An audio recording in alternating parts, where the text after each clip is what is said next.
ఈ కార్యక్రమాన్ని మీకు సమర్పిస్తున్నవారు భారత వ్యవసాయ మంత్రిత్వ శాఖ మరియు దూరదర్శన్.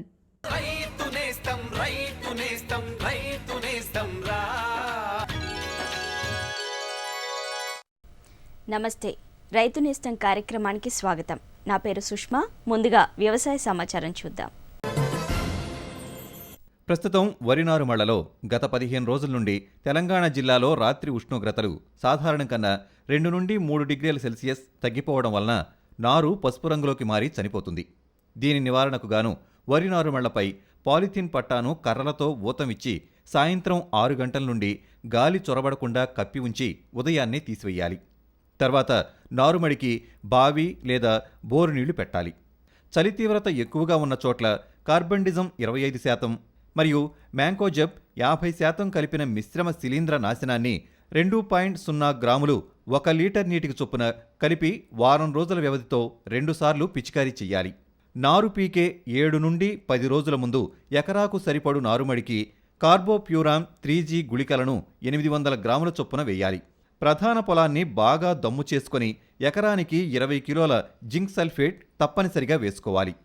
వివిధ వ్యవసాయ వాతావరణ మండలాల్లో సిఫార్సు చేసిన మోతాదుల్లో 40 నుండి 48 కిలోల నత్రజని, 20 నుండి 24 కిలోల భాస్వరం, 16 కిలోల పొటాష్ ఇచ్చే ఎరువులు వేయాలి. నత్రజనిని కాంప్లెక్స్ ఎరువుల రూపంలో గాని యూరియా రూపంలో గాని వాడవచ్చును. నత్రజనిని 3 సమభాగాలుగా చేసి నాటే ముందు దమ్ములోనూ, దుబ్బు చేసే దశలోనూ మరియు అంకురం వేసే దశలో పంట ఎదుగుదలను మరియు నేల స్వభావాన్ని బట్టి బురద పదునులో వెదజల్లి 36 నుండి 48 గంటల తర్వాత పలుచగా నీరు పెట్టాలి. మొత్తం భాస్వరం ఎరువును దమ్ములోనే వేయాలి. యాసంగి పంటకాలంలో పైరు మీద జింక్ లోప లక్షణాలు నాటిన 2 నుండి 4 వారాల్లో కనబడినట్లయితే జింక్ సల్ఫేట్ 2 గ్రాముల చొప్పున లీటర్ నీటికి కలిపి 7 నుండి 10 రోజుల వ్యవధిలో 2 సార్లు పిచికారీ చేయాలి. గడిచిన 3 రోజుల్లో రాష్ట్రంలో వాతావరణం పొడిగా ఉంది. పగటి ఉష్ణోగ్రతలు 27 నుండి 37 డిగ్రీల సెల్సియస్ మరియు రాత్రి ఉష్ణోగ్రతలు 6 నుండి 20 డిగ్రీల సెల్సియస్గా నమోదయ్యాయి. ఆదిలాబాద్ జిల్లాలో అతి తక్కువ రాత్రి ఉష్ణోగ్రత 6 డిగ్రీల సెల్సియస్ నమోదైంది. హైదరాబాద్ వాతావరణం కేంద్రం వారు అందించిన సమాచారం ప్రకారం రాబో 5 రోజుల్లో రాష్ట్రంలో వాతావరణం పొడిగా ఉండవచ్చును. పగటి ఉష్ణోగ్రతలు 25 నుండి 35 డిగ్రీల సెల్సియస్ మధ్య మరియు రాత్రి ఉష్ణోగ్రతలు 5 నుండి 18 డిగ్రీల సెల్సియస్ మధ్య నమోదు కావచ్చును.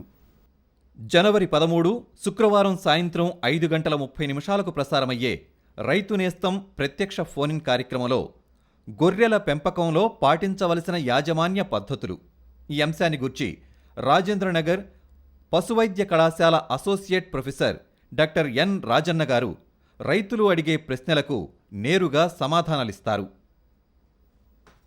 భారతదేశంలో హరిత విప్లవం వల్ల ముఖ్యమైన పంటలలో దిగుబడులు గణనీయంగా పెరిగి ఆహార ఉత్పత్తిలో స్వయం సమృద్ధిని సాధించాం. ఇది శుభపరిణామమే అయినప్పటికీ దిగుబడిలో పెరుగుదలకు రైతులలో నూతన వ్యవసాయ విధానాల పట్ల అవగాహన మరింత పెరగాలి. దీనికి సంవత్సరం పొడవునా వ్యవసాయ విధానాల పట్ల అవగాహన పెంచడానికి వివిధ విస్తరణ కార్యక్రమాలను అందజేస్తున్న కార్యక్రమం రైతు నేస్తం. ఈనాటి రైతు నేస్తం కార్యక్రమంలోని ముఖ్యాంశాలు: వేసవిలో సాగుకి అనువైన సజ్జ రకాలు, గుణగణాలు, చలికాలంలో గొర్రెలు మేకల యాజమాన్యంలో తీసుకోవాల్సిన జాగ్రత్తలు, ఎరువులు వేసేటప్పుడు పొలంలో పాటించవలసిన పద్ధతులు, అలాగే సేంద్రియ వ్యవసాయంలో జీవ నియంత్రణ పద్ధతుల గురించి తెలుసుకుందాం.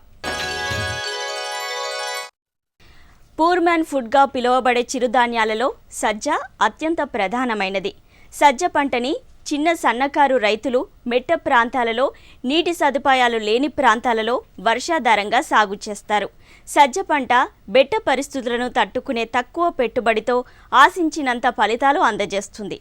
దీనిని రైతులు పశువుల మేతగాను సాగు చేస్తారు. కాబట్టి రబీ సాగుకు అనువైన వివిధ రకాల సజ్జ వంగడాలు, వాటి గుణగణాల గురించి వివరాలలో తెలుసుకుందాం.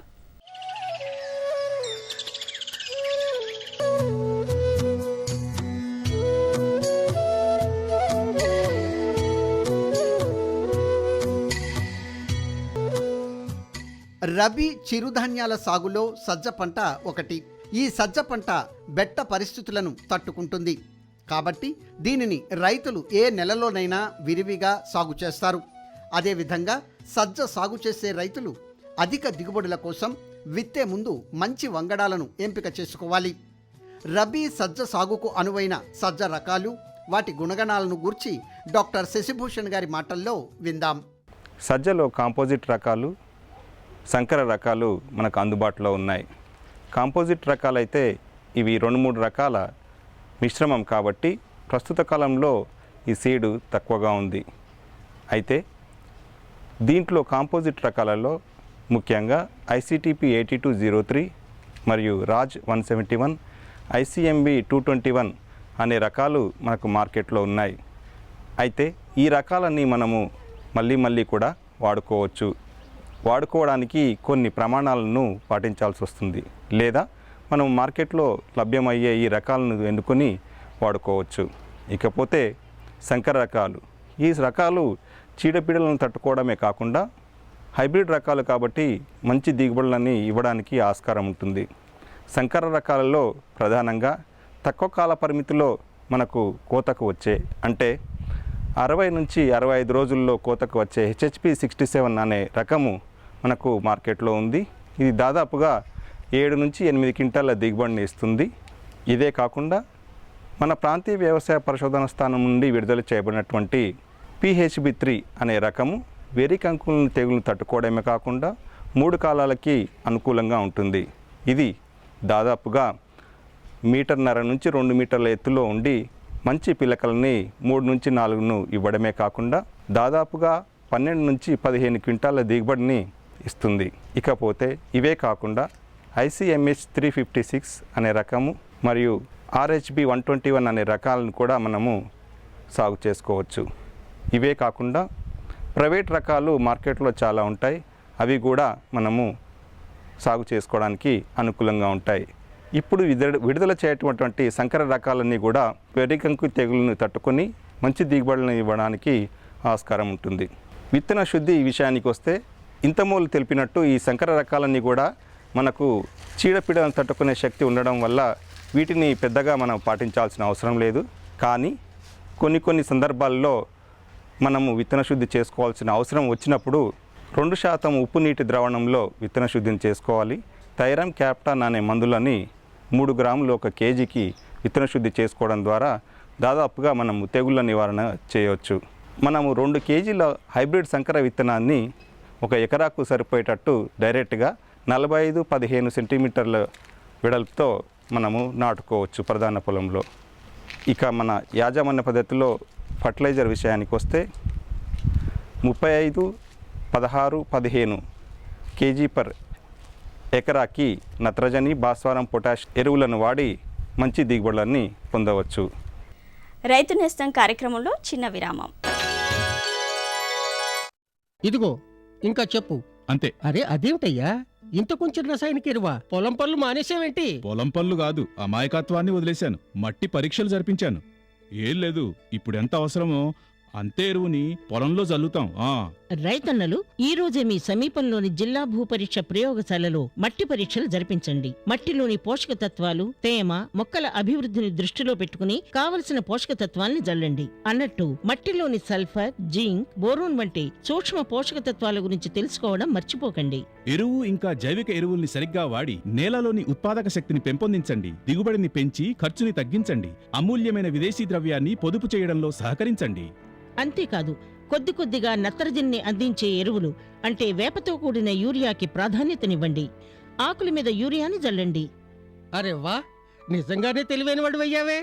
అధిక సమాచారానికి సంప్రదించండి జిల్లా వ్యవసాయ అధికారి లేదా కిసాన్ కాల్ సెంటర్. కార్యక్రమానికి తిరిగి స్వాగతం. జనాభా పెరుగుదల, అందులోనూ మాంసాహారుల పెరుగుదల వల్ల రోజురోజుకు మాంసానికి గిరాకీ పెరుగుతున్నందువల్ల జీవాలను మాంసానికి వధించుట కూడా గణనీయంగా పెరుగుతుంది. మేకలు, గొర్రెల మాంసానికి సంవత్సరం పొడవునా గిరాకీ ఎక్కువగా ఉంటుంది. కాబట్టి చలికాలంలో గొర్రెలు, మేకల యాజమాన్యంలో తీసుకోవాల్సిన జాగ్రత్తల గురించి వివరాలలో తెలుసుకుందాం.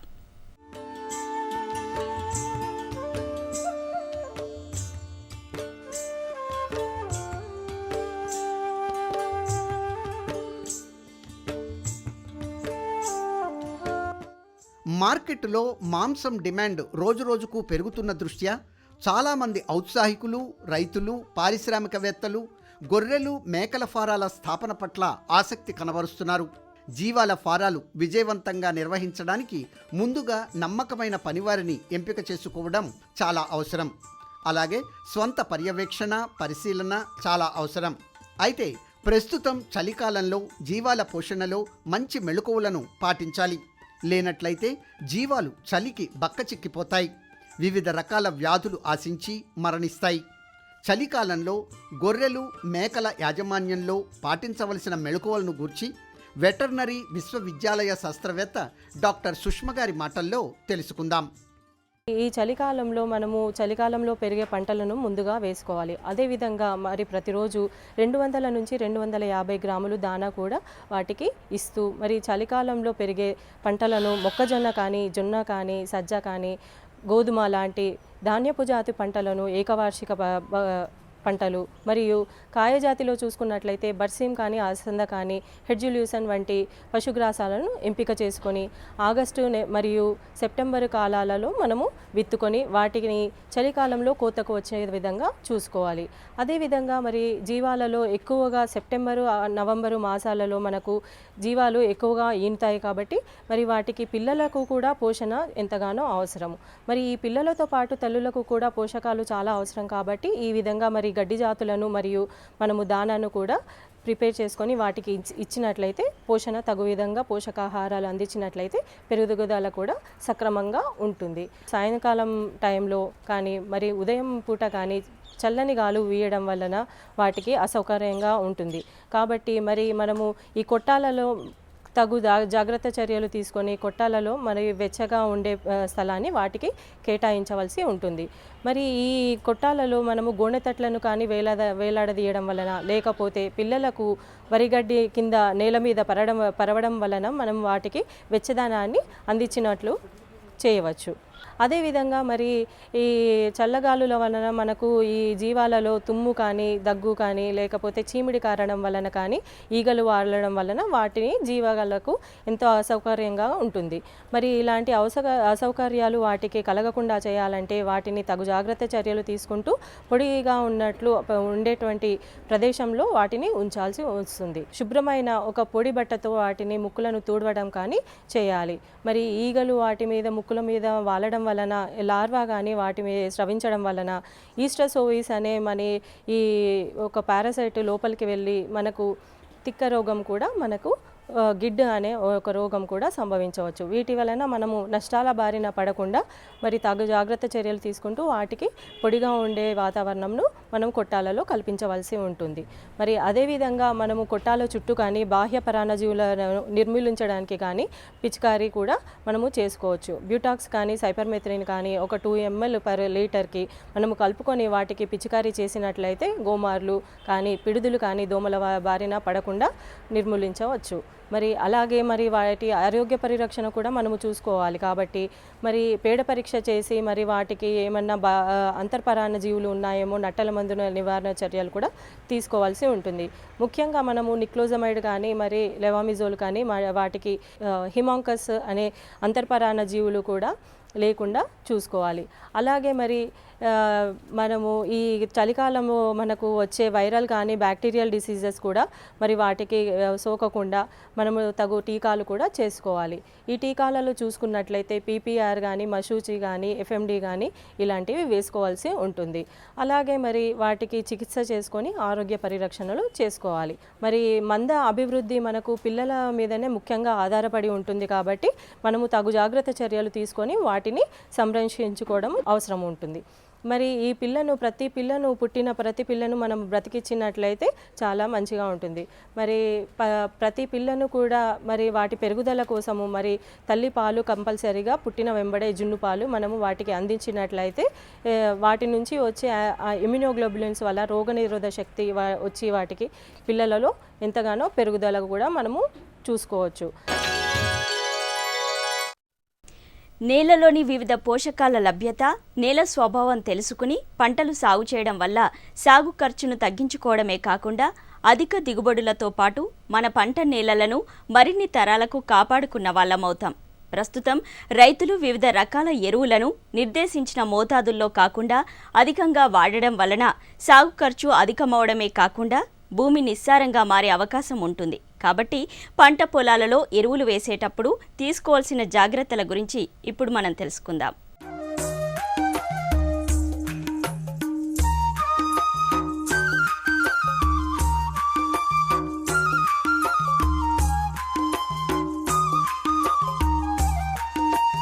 సాధారణంగా నేల రంగును బట్టి నలుపు, ఎరుపు, ఇసుక నేలలుగా చెప్పుకొన్నప్పటికీ నిశితంగా పరిశీలిస్తే ఇంకా అనేక రంగులు మనకు గోచరిస్తాయి. స్థూలంగా నేలలను తేలిక నేలలు, మధ్యస్థ నేలలు, బరువు నేలలుగా విభజిస్తారు. అన్ని నేలల్లో సాధారణంగా లవణాలు ఉంటాయి. అయితే ఇవి ఒక పరిమితికి మించి ఉన్నప్పుడు మొక్కలకు హాని కలిగిస్తాయి. ఇలాంటి నేలలను పాల చౌడు నేలలు అంటారు. ఇలాంటి నేలల్లో సవరణ పదార్థాలుగా జిప్సం, గంధకం, కాల్షియం క్లోరైడ్ వంటి పదార్థాలను వాడతారు. ఇలాంటి నేలల్లో చౌడును తట్టుకునే పత్తి, రాగి, ధనియాలు, ఉల్లి రైతులు సాగు చేసుకోవాలి. అయితే వివిధ రకాల నేలల్లో వివిధ రకాల పంటలను సాగు చేసేటప్పుడు నేల రకాన్ని బట్టి తగిన మోతాదుల్లో ఎరువులను వేసుకోవాలి. అందువల్ల ఎరువులు వేసేటప్పుడు పొలంలో పాటించవలసిన పద్ధతులను గూర్చి వ్యవసాయ విశ్వవిద్యాలయ శాస్త్రవేత్త డాక్టర్ సిహెచ్ రాములు గారి మాటల్లో తెలుసుకుందాం. రైతులు విధిగా భూసార పరీక్ష చేసిన తరువాత భూసార పరీక్ష ఫలితాల ఆధారంగా నత్రజని, భాస్వరం, పొటాష్ ఎరువులను వేసుకోవాలి. సాధారణంగా మన ప్రాంతంలో నత్రజని అనేటువంటిది చాలా తక్కువ స్థాయిలో ఉంటుంది. కనుక నత్రజనిని మనము వేయాల్సినటువంటి డోసు కన్నా 30% పెంచుకొని వేసుకోవాలి. అంటే సాధారణంగా మనకు వరికి రబీలో సిఫారసు చేయబడినటువంటి ఎరువుల మోతాదు 120 కేజీలు ఒక హెక్టార్కి. దీనిని ఒక 30 కేజీలు పెంచుకొని 150 కేజీలు ఒక హెక్టార్కు వేసుకున్నట్లయితే మనకు నత్రజని తక్కువ ఉన్నటువంటి నత్రజనిని మనం అధిగమించడానికి ఆస్కారం ఉంటుంది. ఈ నత్రజనిని వేసుకునేటువంటి విధానం ఏ విధమైన అంటే మనకు తేలిక నేలలైతే నత్రజనిని 4 దఫాలుగా 40 కిలోలు 40 కిలోల మాదిరిగా 4 దఫాలుగా వేసుకోవాలి. అదే బరువు నేలలైతే 3 డోసులుగా వేసుకున్నట్లయితే మనం నత్రజని ఎరువును సమర్థవంతంగా పంట వినియోగించుకొని ఎక్కువ దిగుబడి రావడానికి అవకాశం ఉంటుంది. అదేవిధంగా భాస్వరం ఎరువు సాధారణంగా రైతులు ఏం చేస్తుంటారంటే భాస్వరం ఎరువుతో పాటు జింక్, రబీలో ప్రధానమైనటువంటి పోషకము జింకు, ఈ జింకును భాస్వరం ఎరువుతో కలిపి వేయడం జరుగుతుంది. కనుక భాస్వరం ఎరువుకు మరియు జింక్ సల్ఫేట్ వేసేటువంటి సమయము మినిమం ఒక 7 నుంచి 10 రోజులు గ్యాప్ ఉండాలి. ఎందుకంటే మనం వేసేటువంటి భాస్వరం ఎరువు జింకుతో కలిసి మొక్కకు అవైలబుల్ కానటువంటి రూపంలోకి భూమిలో మారిపోతుంది. కనుక ఈ రెండు ఒకేసారి కలిపేస్తే ఎక్కువగా మనకు పంట తీసుకునేటువంటి అవకాశాలు తక్కువగా ఉంటాయి. కనుక భాస్వరం ఎరువు వేసేటప్పుడు ఒక వారం నుంచి 10 రోజుల ముందు భాస్వరం కానీ లేదా జింక్ సల్ఫేటు మొదటి దుక్కి దున్నినప్పుడు జింక్ సల్ఫేట్ లేదా భాస్వరం ఎరువును సింగిల్ సూపర్ ఫాస్ఫేట్ రూపంలో వేసుకొని తర్వాత ఫైనల్ ట్రాన్స్ప్లాంటింగ్ అప్పుడు జింక్ సల్ఫేట్ వేసుకున్నట్టయితే ఈ ఫాస్ఫరస్ భూమిలో స్థిరీకరణ కాకుండా మొక్క పూర్తిగా సమర్థవంతంగా వినియోగించుకునేటువంటి అవకాశం ఉంటుంది.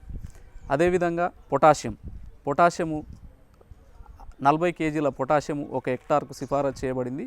ఈ సిఫారసు చేసినటువంటి మొత్తం పొటాషును 2 దఫాలుగా, బరువు నేలలైతే 2 దఫాలు, తేలిక నేలలైతే 3 దఫాలుగా మనం వేసుకున్నట్లయితే పొటాష్ నిల్వలు భూమిలో పేరుకపోకుండా, అదేవిధంగా భూమిలో నిల్వ ఉన్నటువంటి పొటాష్ లీచింగ్ అంటే కొట్టుకొని పోకుండా మనకు సమగ్ర యాజమాన్యం చేసినట్లయితే నత్రజని, భాస్వరము, పొటాష్ ఎరువులను సమర్థవంతంగా పంట వినియోగించుకొని ఎక్కువ దిగుబడి రావడానికి అవకాశం ఉంటుంది.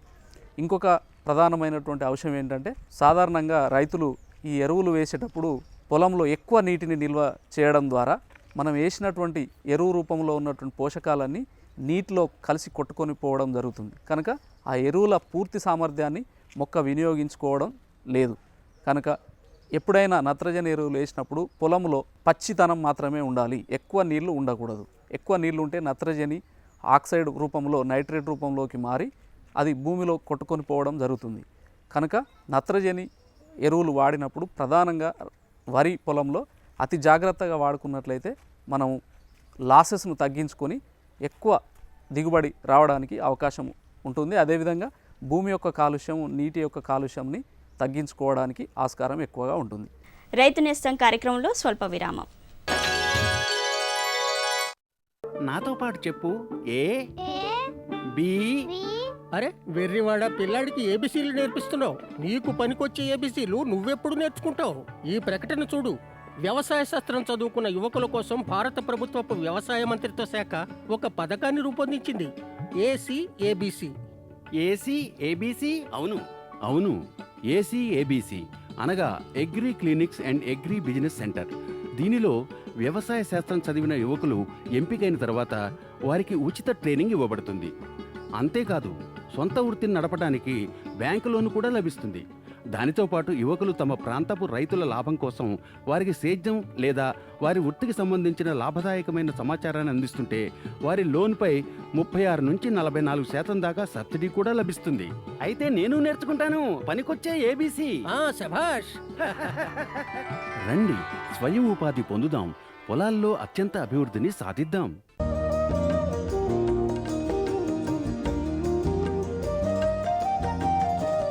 అరే రాఘవ్, విత్తనాలు కొన్నావు, కీటనాశకాలు కొన్నావు, ఇంకా ఎరువు కొన్నావు. వీటన్నిటికీ డబ్బు ఎక్కడి నుంచి వచ్చింది? గోపాల్, ఇప్పుడు డబ్బు గురించి ఎందుకురా దిగులు? నా దగ్గర ఇప్పుడు కిసాన్ క్రెడిట్ కార్డు ఉంది. కార్డా? ఇదేమిటి? ఏంటా, ఇది బ్యాంకు నుండి దొరుకుతుంది. ఈ కార్డుతో ఒక పరిమితి వరకు మన పొలానికి ఏమేం సామాన్లు కావాలో ఇవన్నీ కొనొచ్చు. అట్టగా నాకు కూడా ఒక కార్డు ఇప్పించు. అట్టగే సమీపంలోని బ్యాంకుకు వెళ్ళు, కార్డు తీసుకో, ఇంకా బోలెడు లాభాన్ని పొందు. రైతు నేస్తం కార్యక్రమానికి తిరిగి స్వాగతం.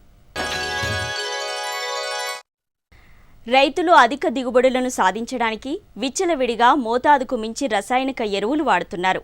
వీటి మూలంగా నేలలో సేంద్రియ కర్బన శాతం తగ్గిపోవడం, భూగర్భ జలాలు కలుషితమవడం వంటి సమస్యలు ఎదురవుతున్నాయి. ఈ పరిస్థితులను అధిగమించడానికి ప్రత్యామ్నాయ పద్ధతులైన జీవ నియంత్రణ పద్ధతులు, జీవన ఎరువుల వాడకం, సేంద్రియ వ్యవసాయంపై దృష్టి సారించాల్సిన అవసరం ఉంది. కాబట్టి సేంద్రియ వ్యవసాయంలో జీవ నియంత్రణ పద్ధతుల గురించి వివరాలలో తెలుసుకుందాం.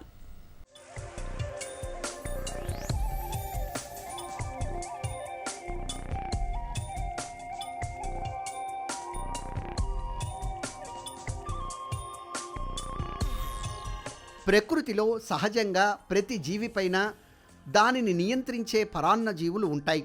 అదేవిధంగా భూమిలో కోటాను కోట్ల సూక్ష్మజీవులు కూడా ఉన్నాయి. ఈ సూక్ష్మజీవులలో మేలు చేసే సూక్ష్మజీవులను జీవన ఎరువులు, జీవ నియంత్రణ మందులుగా రూపొందించి సేంద్రియ వ్యవసాయంలో పంటలపై ఉపయోగిస్తున్నారు. అయితే ఈ జీవన ఎరువులు జీవ శిలీంధ్రనాశంలో వాడకంలో కొన్ని మెళుకువలు పాటించాల్సిన అవసరం ఎంతైనా ఉంది. అందువల్ల సేంద్రియ వ్యవసాయంలో జీవ నియంత్రణ పద్ధతులు, వాటి ప్రాముఖ్యత గురించి వ్యవసాయ విశ్వవిద్యాలయం శాస్త్రవేత్త డాక్టర్ రెహమాన్ గారి మాటల్లో తెలుసుకుందాం. జీవ నియంత్రణ పద్ధతులు సస్యరక్షణలో సేంద్రియ వ్యవసాయంలో ఒక ముఖ్య పాత్ర పోషిస్తాయి అనటంలో ఎటువంటి సందేహం లేదు. ఆ పరంగా మనం చూసుకున్నట్లయితే ఈ జీవ నియంత్రణ పద్ధతులు ముఖ్యంగా సేంద్రియ వ్యవసాయంలో పరాన్నజీవుల వాడకం ద్వారా, బదనికల వాడకము మరియు సంరక్షణ ద్వారా, అదే రకంగా జీవరసాయనాల వాడకం ద్వారా మనం వివిధ పంటల్లో తెగుళ్ళు, అదే రకంగా పురుగుల ఉధృతిని తగ్గించుకోవచ్చు. ఇక ఈ పరాన్నజీవుల పరంగా మనం చూసుకున్నట్లయితే వివిధ పంటలు నాశించే ముఖ్యమైన చీడపీడలు ఏవైతే ఉన్నాయో వాటిని ఈ ట్రైకో కార్డుల్ని, అంటే ట్రైకోగ్రామా గుడ్డు పరాన్నజీవిని ట్రైకో కార్డుల రూపంలో కనుక రైతు సోదరులు వాడుకుంటూ ఎకరానికి 4 కార్డులు మనం పెట్టుకుంటూ మనం 10 రోజుల వ్యవధిలో పంటను బట్టి, ఉదాహరణకు మనం తీసుకున్నట్లయితే వరి వంటి పంటలో నాటుకున్న 25వ రోజు తర్వాత మొదటిసారి పెట్టుకుంటూ ఎకరానికి 4 కార్డులు 5 సార్లు 10 రోజుల వ్యవధిలో కనుక పెట్టుకున్నట్లయితే మనం వరిలో ముఖ్యంగా సమస్యగా చూడబడే కాండం తొలుచు పురుగు, అదే రకంగా ఆకుముడత పురుగు ఉధృతిని తగ్గించుకోవచ్చు. అదే రకంగా మనం తీసుకున్నట్లయితే ప్రధాన పంటగా మనం మొక్కజొన్న పంటని చెప్పుకోవచ్చు. ఈ మొక్కజొన్న పంట నాశించే కాండము తొలుచు పురుగు ఏదైతే ఉన్నదో దాని ఉధృతిని తగ్గించడానికి ఇదే ట్రైకో కార్డుల్ని విత్తుకున్న 12వ రోజు తర్వాత మొదటిసారి పెట్టుకుని 5 సార్లు ఎకరానికి 4 కార్డులు చొప్పున 10 రోజుల వ్యవధిలో కనుక మనం పెట్టుకున్నట్లయితే మొక్కజొన్నలో కాండం తొలచు పురుగు ఉధృతిని గణనీయంగా తగ్గించుకోవచ్చు. అదే రకంగా మనం కాయగూర పంటల్లో తీసుకున్నట్లయితే ఈ శనగపచ్చ పురుగు అంటే కాయదొలుచు పురుగు ఉధృతి ఏదైతే ఉన్నదో చాలా ఎక్కువగా చూడటం జరుగుతుంది. ఆ టమాటా వంటి పంటల్లో కనుక మనం తీసుకున్నట్లయితే ఈ ట్రైకో కార్డుల్ని 3 సార్లు ఎకరానికి 4 కార్డులు పెట్టుకుని నాటుకున్న 25వ రోజు తర్వాత మొదటిసారి పెట్టుకుంటూ కనుక వాడుకున్నట్లయితే చాలా సమర్థవంతంగా ఈ కాయదొలుచు పురుగు ఉధృతిని తగ్గించుకోవచ్చు. బదనికల పరంగా మనం చూసుకున్నట్లయితే మన పంట పొలాల్లో ఎక్కువగా అల్లిక రెక్కల పురుగు, అదే రకంగా అక్షింతల పురుగు, వాటిని సమర్థవంతంగా వాడుకుంటూ పలు రకాల రసం పీల్చే పురుగుల ఉధృతిని తగ్గించుకోవచ్చు. ఉదాహరణకు మనం తీసుకున్నట్లయితే అల్లిక రెక్కల పురుగు కానివ్వండి, అక్షింతల పురుగు కానివ్వండి, మన పంట పొలాల్లో ఎక్కువగా సమస్యగా పరిగణించబడే రసం పీల్చే పురుగులు పేనుబంక కానివ్వండి, దీప పురుగులు కానివ్వండి, తెల్లదోమ కానివ్వండి, వీటి ఉధృతిని తగ్గించడానికి పనికొస్తాయి. వీటిని ఒక్కటి మనం వాడుకోవటమే కాకుండా మనం సమర్థవంతంగా అవసరమైతే మాత్రమే రసాయనిక పురుగు మందులు వాడుకుంటూ కనుక చేసుకున్నట్లయితే ఈ బదనికలు మన పంట పొలాల్లో సహజ సిద్ధంగా సంరక్షించబడి తద్వారా మనకి ఏదైతే ఉన్నదో రసం పీల్చే పురుగుల ఉధృతి నుంచి మనం తగ్గించుకోవచ్చు. రసం పీల్చే పురుగులకు ఉద్దేశించిన రసాయనిక పురుగు మందులు ఏవైతే ఉన్నాయో వాటికి ప్రత్యామ్నాయంగా ఈ సంరక్షణ చర్యలు కనుక మనం చేపట్టినట్లయితే వాటి ద్వారా లాభం పొందుతూ సేంద్రియ వ్యవసాయంలో మనం ముందుకు పోవచ్చు. రైతు నేస్తం కార్యక్రమంపై మీ సలహాలు సూచనలు అందించవలసిన మా చిరునామా రైతు నేస్తం, care of deputy director general programmes, Doordarshan కేంద్రం, రామంతపూర్, హైదరాబాద్ 500013. ఇది ఈనాటి రైతు నేస్తం. తిరిగి మళ్ళీ కలుద్దాం. అంతవరకు సెలవు. నమస్తే. ఈ కార్యక్రమాన్ని మీకు సమర్పించిన వారు భారత వ్యవసాయ మంత్రిత్వ శాఖ మరియు దూరదర్శన్.